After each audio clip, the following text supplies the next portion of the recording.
being Muslim is like one more thing that like wouldn't be socially acceptable in this country.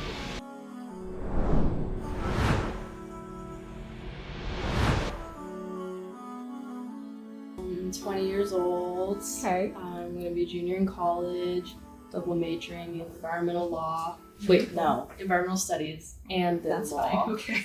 I'm a student athlete. I play basketball. Tell me, I guess, how did you come across Islam? Like, did you have friends? Like, how did you get introduced to Islam when you first was like, oh, Muslims?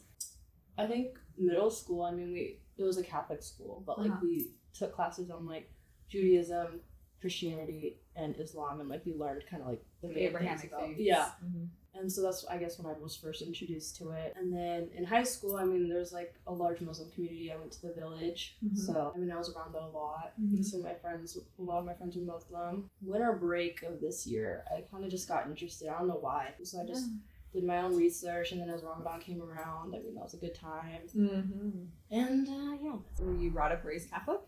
No. Well, I guess I was raised Christian, but we weren't really like practicing. So how did your parents react when you when you told them? My personality around them is very like relaxed. So I think the fact that like I was taking a big like serious commitment, change. I think they were a little surprised just in general. And then also that I picked Islam, I think, especially with like the current social climate, they were a little bit more worried for my safety. Yeah, especially because genocide just started. Yeah, like in October, and like I'm already a woman. Yeah, I'm already brown. Right. So like, yeah, being Muslim is like one more thing that like wouldn't be socially acceptable in this country. So, They don't really have any like Muslim friends. They're never really around the community. They don't do their own research, so the most they hear is on the news. I got them through it, and I think they saw also like as my character was developing and how I was getting happier. I think they started to accept it more. What was it that this winter or last winter made you think, I want to look more into this? I think it was a little bit out of nowhere. Like nothing was happening in my life. I was just bored because we have winter term, so like we don't have any classes. So all it was like I was playing basketball, and my winter term project was learning how to knit. So I had a lot of time during the day. Yeah. And so I just started doing like research and random things, and that was what was drawing me in for some reason. And when did you take your shahada after that? I took it a month ago. So did you start coming to the new Muslim Circle classes? Or? Yeah, I looked into it when I was at school because I was like, I can't like learn all this on my own. And then I planned on coming to classes, came to classes. What was like your biggest struggles maybe as a new Muslim? Or even like before you were Muslim, like when you were making those change, right? Because you were going through a change in your mind and your whole way of life was changing up to that point of shahada, right? So was there anything that you really struggled with, maybe in Islam or within the community or yourself personally within yourself? I think it's like all the little things to learn. Like I think the biggest one for me honestly is like prayer. I don't speak English. When I have to like be accustomed to like a whole new book, I need to like be able to recognize certain words and like pronounce them. I want to be intentional about what I'm saying. So I want to know what I'm saying at the same time and like when to say it, etc. So I think that's like most difficult for me because it's like so many things I have to learn. Was there anything that was really easy for you? Something that you really enjoyed, whether it was like in the classes or that maybe a change in yourself that you saw that you were like being more happy?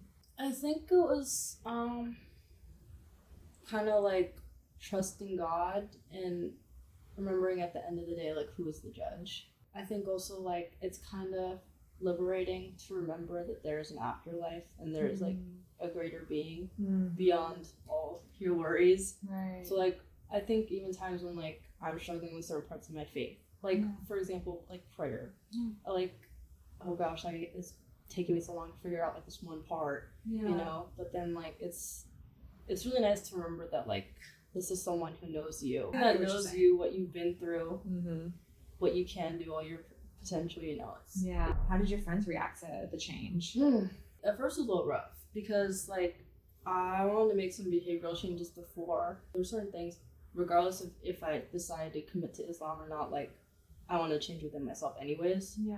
And Islam was just kind of like supporting it. And as a college student, like going out, Yeah. drinking like on the weekends and stuff like that was like a routinely thing, like at the end of every week. And I guess like when I started not wanting to drink anymore, I didn't like the taste anyways. So like that was like kind of a downer for my friends who always like going out with me, and I don't want to go out anymore. That wasn't for me anymore. Yeah. And that wasn't something I enjoyed. And so I guess they kind of had this idea of me. Like, I remember one of my friends was like, oh, since you think you're, like, all holier than thou now.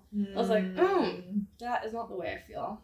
Like, Yeah. you know, it has nothing to do with you. It's all about me. So. Right. Well, that's their own reflection on themselves. Yeah. Really, too. So I guess, like, they, I don't know what it was, like, projecting or something. But, like, I could tell they didn't like the parts of me that they were comfortable with. No, I just talked to them about it. And I'm like, this is something that's really important to me. Yeah. And it's improving my life. Yeah. And I think it could also improve my relationship with you. So, like, if you'd be willing to accept that, like, I would really appreciate that. And if not, like, it's going to go on whether you like it or not. And so, over time, they became more accepting. And I think also, again, they saw how I was feeling better about myself and my life. So, do you wear the hijab now?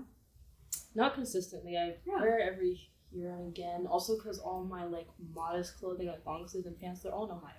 So, I know you said your parents, you know, they were really worried about outside influences. They were worried about other Muslim countries. But from what I understand, you're a pretty diverse background.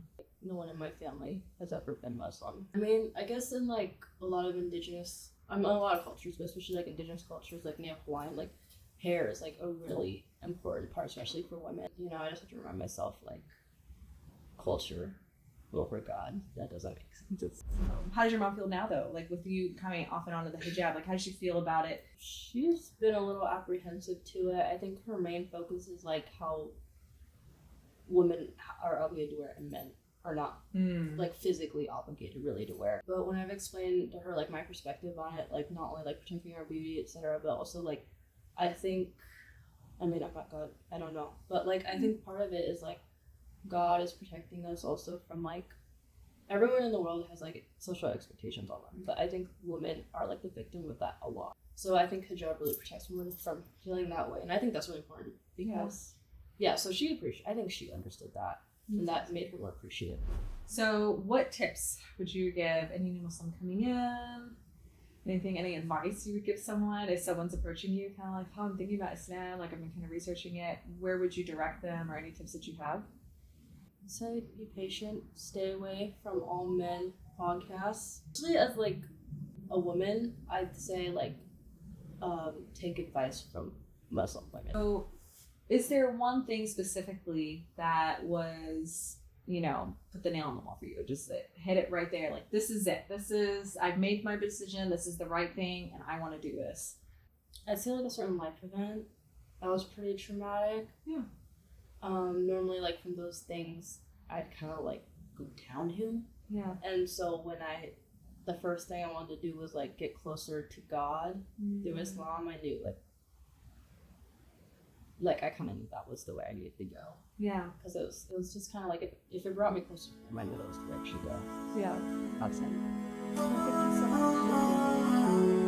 Good. All right.